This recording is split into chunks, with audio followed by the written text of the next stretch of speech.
यहाँ तक कि एक व्यक्ति जो आध्यात्मिक प्रकृति के बारे में पूरी तरह से अज्ञानी है, वह भी किसी न किसी प्रकार से इसकी उपस्थिति को महसूस कर सकता है। बस उसे अपने शरीर को चुपचाप विश्लेषित करना चाहिए। मैं क्या हूं? क्या मैं यह उंगली हूं? क्या मैं यह शरीर हूं? क्या मैं यह बाल हूं? नहीं, मैं यह नहीं हूं और मैं वह भी नहीं हूं। मैं इस शरीर के अलावा कुछ और हूं। मैं इस शरीर से परे कुछ और हूं। वह क्या है? वह है आध्यात्मिक। इस प्रकार से हम इस भौतिक शरीर के भीतर आध्यात्मिकता की उपस्थिति को महसूस कर सकते हैं। जब हम किसी मृत शरीर को देखते हैं तो हम आत्मा की अनुपस्थिति को महसूस कर सकते हैं। अगर हम किसी को मरते हुए देखते हैं तो हम यह अनुभव कर सकते हैं कि कुछ है जो शरीर से निकल रहा है। इस तरह आध्यात्मिकता की उपस्थिति और उसकी अनुपस्थिति का एहसास हमें यह समझने में मदद करता है कि हम सिर्फ भौतिक शरीर नहीं हैं, बल्कि कुछ और भी हैं जो इस शरीर से परे है। यह आत्मा का एहसास ही हमें हमारी वास्तविक पहचान के बारे में जागरूक करता है। यद्यपि हमारे पास आत्मा को देखने के लिए आंखें नहीं हैं, फिर भी वह कुछ है जो आत्मा है। भगवद गीता के शुरुआत में ही इसकी उपस्थिति के बारे में बताया गया है। जो संपूर्ण शरीर में व्याप्त है उसे अविनाशी जानो। कोई भी इस अमर आत्मा को नष्ट करने में सक्षम नहीं है, क्योंकि हम अपनी स्थूल इंद्रियों से आत्मा को अनुभव नहीं कर सकते। हम उसकी उपस्थिति को नकारते हैं। वास्तव में ऐसी कई चीजें हैं जिन्हें हम अपनी स्थूल इंद्रियों से नहीं देख सकते। हम हवा, रेडियो तरंगें या ध्वनि नहीं देख सकते और न ही सूक्ष्म जीवाणुओं को महसूस कर सकते हैं। लेकिन इसका यह मतलब नहीं है कि वे वहां नहीं हैं। माइक्रोस्कोप और अन्य उपकरणों की मदद से कई चीजें देखी जा सकती हैं जिन्हें हमारी अपूर्ण इंद्रियां पहले नकार चुकी थी। सिर्फ इसलिए कि आत्मा, जो आकार में परमाणु है, को अभी तक हमारी इंद्रियों या उपकरणों से नहीं देखा गया है, इसका यह मतलब नहीं है कि हमें यह निष्कर्ष निकालना चाहिए कि वह वहां नहीं है। आत्मा को उसके लक्षणों और प्रभावों से अनुभव किया जा सकता है। यह जीवित आत्मा शरीर के भीतर उसी प्रकार बनी रहती है जैसे एक शक्तिशाली औषधि की एक छोटी सी खुराक आत्मा अपनी उपस्थिति पूरे शरीर में फैलाती है। इस प्रकार हम यह समझ सकते हैं कि शरीर के किसी भी भाग पर हल्के से हल्का स्पर्श महसूस होने की संवेदनशीलता इस जीवित आत्मा के पूरे शरीर में फैलने के कारण होती है। लेकिन जब यह छोटी सी जीवित चिंगारी शरीर से निकल जाती है तो शरीर मृत और निष्क्रिय हो जाता है, और यहाँ तक कि अगर उसे कुल्हाड़ी से काटा भी जाए तो भी उसे कोई दर्द महसूस नहीं होता। यह तथ्य कि यह छोटी सी जीवित चिंगारी आत्मा भौतिक वस्तु नहीं है, इस बात से सिद्ध होता है कि कोई भी भौतिक वैज्ञानिक कभी भी किसी भी सामग्री के संयोजन या मात्रा से इस जीवित चिंगारी को नहीं बना सका है। अनुभवी भौतिक वैज्ञानिकों को यह तथ्य स्वीकार करना पड़ा है कि जीवित चिंगारी को भौतिक विज्ञान द्वारा नकल नहीं की जा सकती।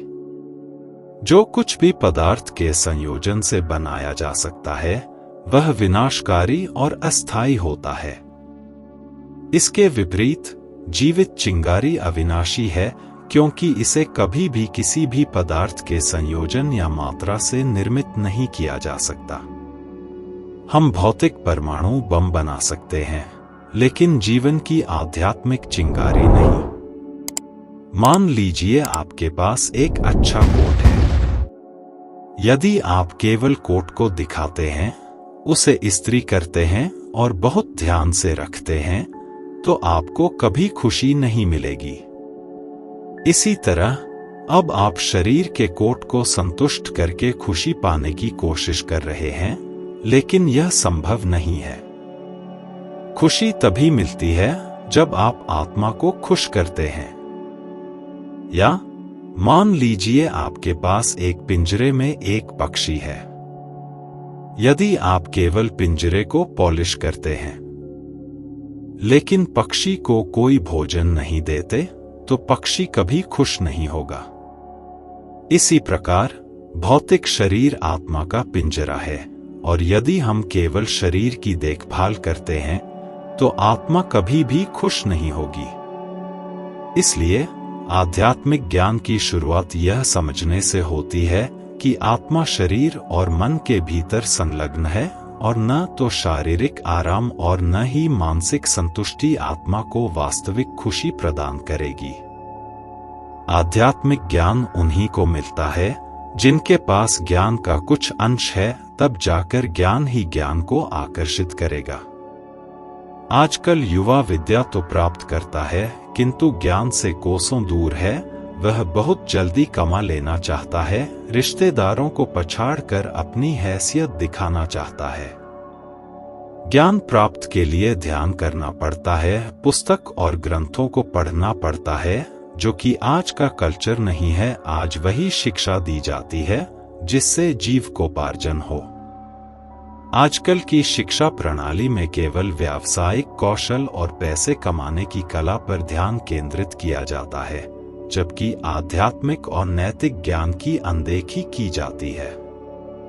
इस बदलती प्रवृत्ति ने समाज में कई समस्याएं उत्पन्न की हैं, जैसे कि वृद्धाश्रमों का बढ़ना और एकल परिवारों का प्रचलन। मन आत्मा नहीं है, बल्कि आत्मा के माध्यम से कार्य करने वाला एक साधन है। मन आत्मा के निर्देशों के अनुसार स्वीकार और अस्वीकार करता है। जैसे मैं अपने पैरों से चलता हूं, लेकिन खुद को अपने पैर नहीं मानता, उसी प्रकार मैं अपने मन से सोचता हूं, लेकिन मैं खुद को अपने मन नहीं मानता। कुछ दार्शनिक मन को आत्मा के साथ पहचानते हैं, लेकिन यह एक गलती है। बुद्धि मन से भी सूक्ष्म होती है और मन इंद्रियों से भी सूक्ष्म है। जबकि इंद्रियां ठोस होती हैं और देखी जा सकती हैं, मन जो इंद्रियों का केंद्र है उसे नहीं देखा जा सकता, इसलिए इसे सूक्ष्म कहा जाता है। मन को बुद्धि द्वारा मार्गदर्शित किया जाता है, जो और भी सूक्ष्म होती है। इस बुद्धि के पीछे की शक्ति आत्मा होती है। मन वह उपकरण है जिसके माध्यम से हम सोचते हैं, लेकिन यह उपकरण मैं नहीं है। यदि व्यक्ति के चेहरे पर शांति दिखे, सुकून दिखे, आंखों में गहराई लिए चमक, वह हर चीज का सकारात्मक पहलू देखे, घृणा की जगह प्रेम उसके अंदर ज्यादा हो, चेहरे पर आकर्षक मुस्कान हो, वो भी बिना वजह, व्यक्ति आपसे बात करते हुए भी आत्मलीन दिखे, दूसरों के दुख दूर करने के लिए प्रेरित हो, अपने शब्दों से वाक्यों से दूसरों को आनंद महसूस कराए आदि, तब समझ ले कि उसका आध्यात्मिक स्तर बहुत ऊंचा है। हम सभी खुशी की खोज में हैं, लेकिन हमें यह नहीं पता कि वास्तविक खुशी क्या है। खुशी के बारे में बहुत कुछ प्रचारित किया जाता है, लेकिन व्यावहारिक रूप से हम बहुत कम खुश लोगों को ही देखते हैं। इसका कारण यह है कि बहुत कम लोग जानते हैं कि वास्तविक खुशी का आधार अस्थायी चीजों से परे है। यही वास्तविक खुशी भगवद गीता में भगवान कृष्ण द्वारा अर्जुन को समझाई गई है। एक उदाहरण के तौर पर, अगर आप एक मछली को पानी से बाहर निकालकर उसे एक आरामदायक मखमल का बिस्तर दे दें, तो भी मछली खुश नहीं होगी, बल्कि मर जाएगी। क्योंकि मछली पानी की जीव है, वह बिना पानी के खुश नहीं रह सकती। इसी तरह हम सभी आत्मा हैं।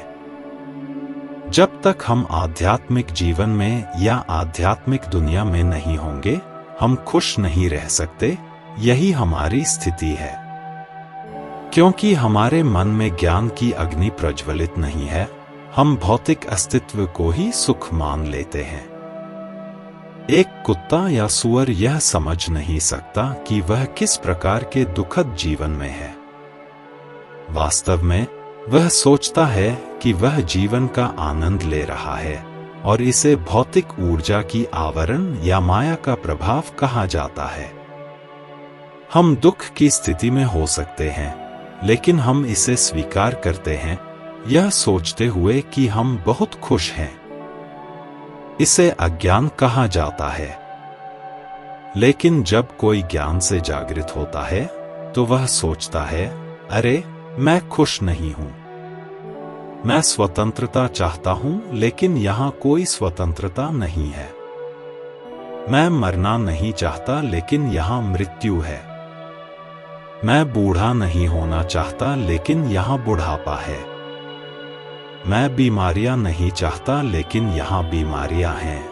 ये मानव अस्तित्व की प्रमुख समस्याएं हैं, लेकिन हम इन्हें नजरअंदाज कर देते हैं और बहुत ही छोटे छोटे समस्याओं को सुलझाने पर ध्यान केंद्रित करते हैं।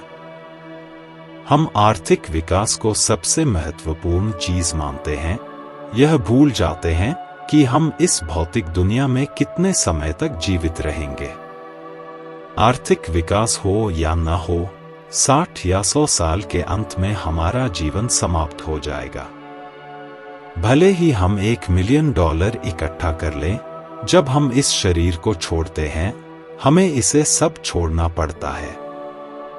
हमें यह समझने की आवश्यकता है कि भौतिक दुनिया में जो कुछ भी हम कर रहे हैं, वह भौतिक प्रकृति के प्रभाव से पराजित हो रहा है।